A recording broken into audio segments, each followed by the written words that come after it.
Amen to that.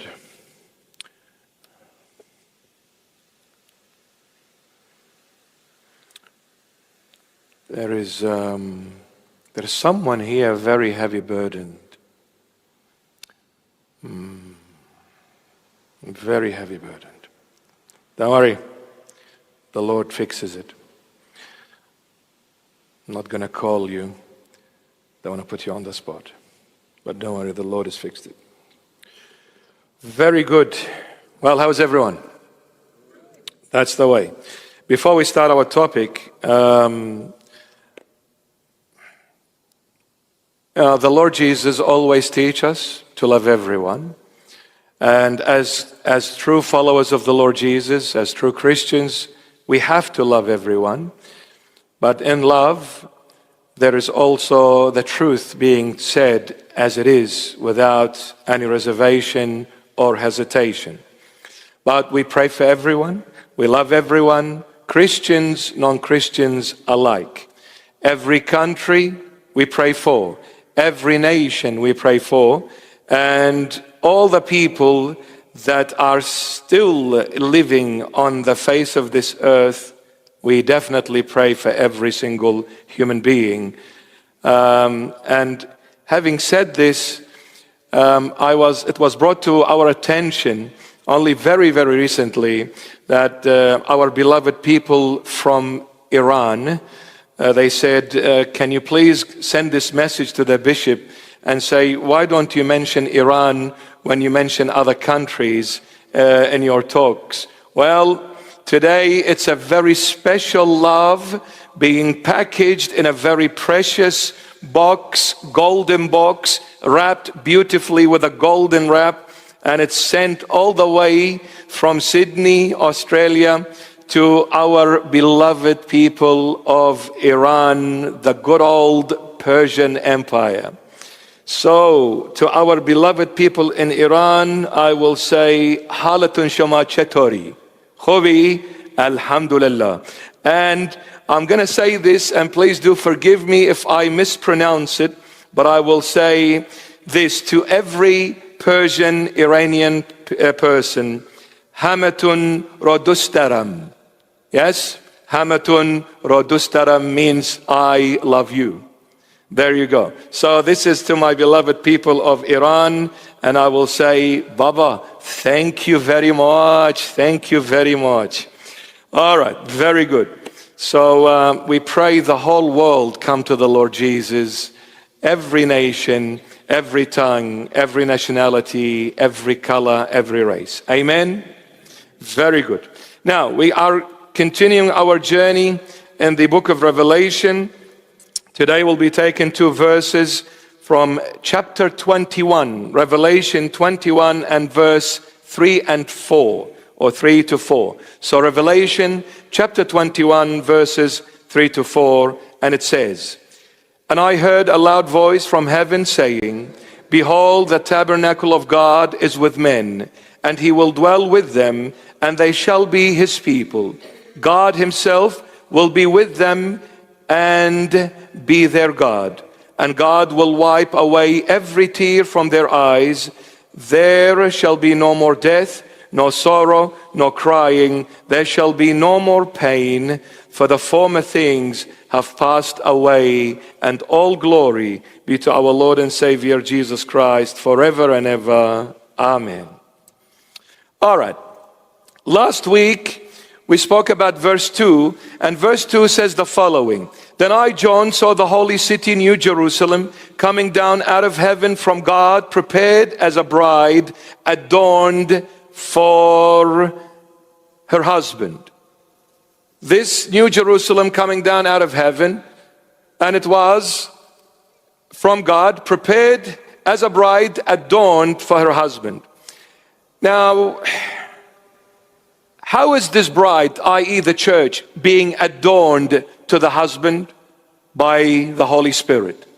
The Holy Spirit is the only person that makes us beautiful from outside and prepare us from inside to the heavenly groom, Jesus Christ of Nazareth. Without the Holy Spirit, nobody will ever make it to God. Nobody. And no one will end up being the bride to the heavenly groom. It is the Holy Spirit's role to make us prepared inwardly, adorned outwardly for the one and only, the heavenly groom, Jesus Christ of Nazareth. All glory to his holy and mighty name. Now, what is the adornment of the Holy Spirit? It is the fruit of the Spirit that makes that soul, that Christian soul, beautiful from outside and ready and prepared from inside. The fruit of the Holy Spirit. We see this in the epistle of St. Paul to the Galatians 5:22 to 23. Galatians 5:22 to 23, it says, "But the fruit of the Spirit is love, joy, peace, long-suffering, kindness, goodness, faithfulness, gentleness, self-control." These things are the fruit of the Spirit. These fruits make that Christian soul ready, prepared from within, beautiful, adorned from without. The fruit of the Holy Spirit. And look at that. The first fruit is love. You want to be seen beautiful in the eyes of God? Let his love dwell in you. Let his love conquer you. Let his love devour you. Let his love engulf you from head to toe, inside and out.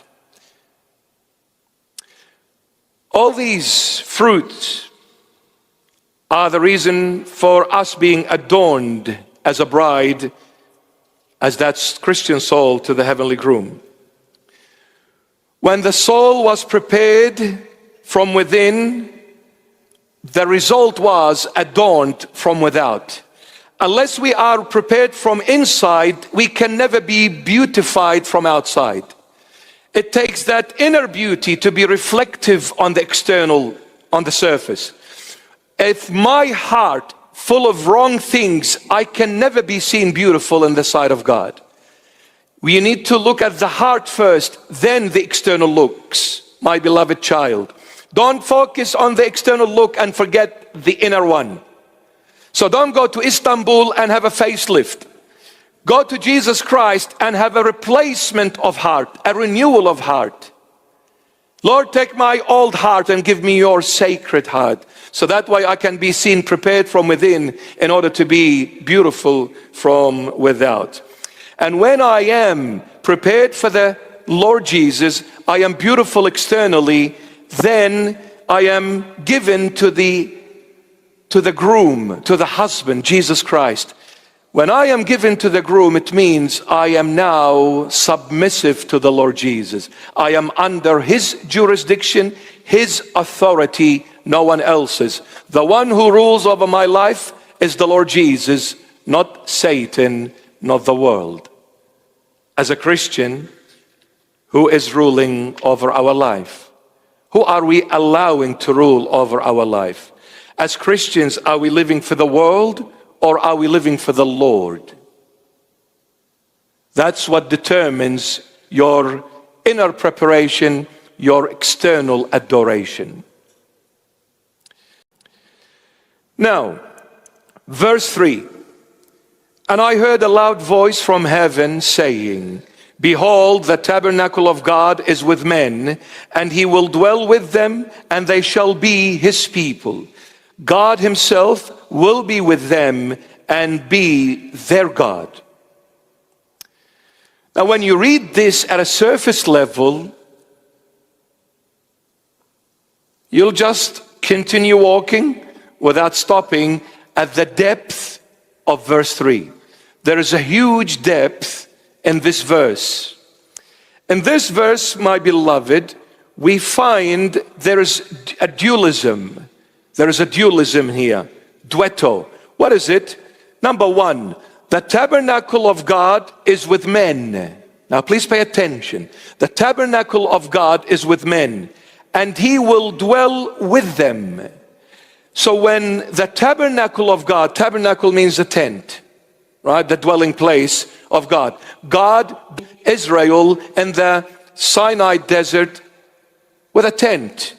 That was the tabernacle. So the tabernacle of God is with men, and he will dwell with them.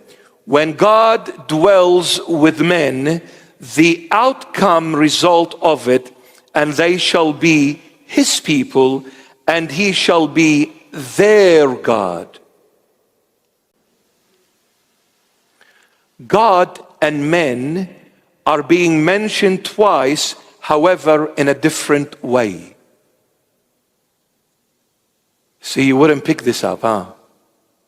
God and men are being mentioned twice, but in a different way. When it came to men, God will dwell with men. But when it came to people, their God will dwell with his people. It's no longer just God, but it is their God.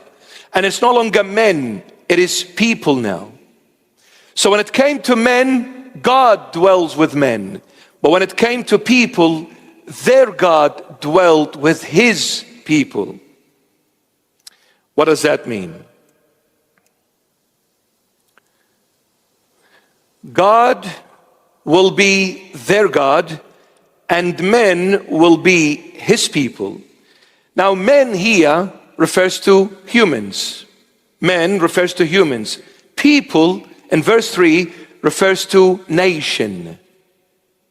Men refers to humans. People refers to nation. God came to dwell with us. You see, when God came, he searched for men, humans, not for people, nation. It'll come clearer as we go. When God came, his intention was to dwell with us. But when he came to dwell with us, he searched for men, humans, not for people, nations to dwell with. Why? God searched for humans, men. Now, in the Hebrew, Aramaic, Syriac language, to understand the word human, we call it Barnasha. Barnasha has two meanings. Barnasha can mean this person came from the backbone of another person. So I am born of my parents. So I came from my parents. I came from another man. But Barnasha also, Bar means son. Nasha, son of man. So you've heard about the Lord Jesus, especially in the Gospel of Matthew. He is referred to as the Son of Man. So he came from another human being, that is his mom, the Holy Mother. But Barnasha also has another meaning. Nasha in Syriac, Aramaic, derives from the word Nishyana. Nishyana means forgetfulness. So Barnasha, son of forgetfulness. So who is the human being? He is the son of forgetfulness. He is the son of the forgetfulness, meaning he is the human being that forgets always. And don't we forget? So God came searching for men. Searching for who? Searching for the son of forgetfulness to dwell with.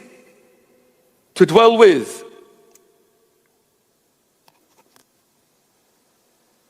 God searched for those who have forgotten him. In other words, God came searching for everyone who has forgotten him. Who has forgotten him? The entire human race. Humans, Barnasha, son of forgetfulness. All humanity forgotten about God and walked away from him. He came searching for those who have forgotten him, to dwell with them. The Lord Jesus said it in Matthew 10:6. But go rather to the lost sheep of the house of Israel. But rather go to those who have forgotten me. Lost sheep meaning forgotten me. That's why they were lost. Because they forgot me, they walked away from me. The result of that that they were lost. So go to the lost one, not to the found one. Go to the lost one. I, God, came searching for men, humans, the son of forgetfulness, who have forgotten me and distanced themselves from me. I, God, became man to dwell with man. I, God, became man to remind man that you have forgotten me. Incredible. Now why? Why would God do that? Why would God search for those who have forgotten him? Why would God search for those who have gone away and walked away from him and gave not even one penny about him? Why would you search for someone that doesn't care about you? One reason and one only. L-O-V-E. That is the only reason. If it wasn't for love, God wouldn't have cared one tiny little bit about no one. You see, love is the strongest thing in existence and at the same time the weakest. Love can do wonders, but love breaks its owner.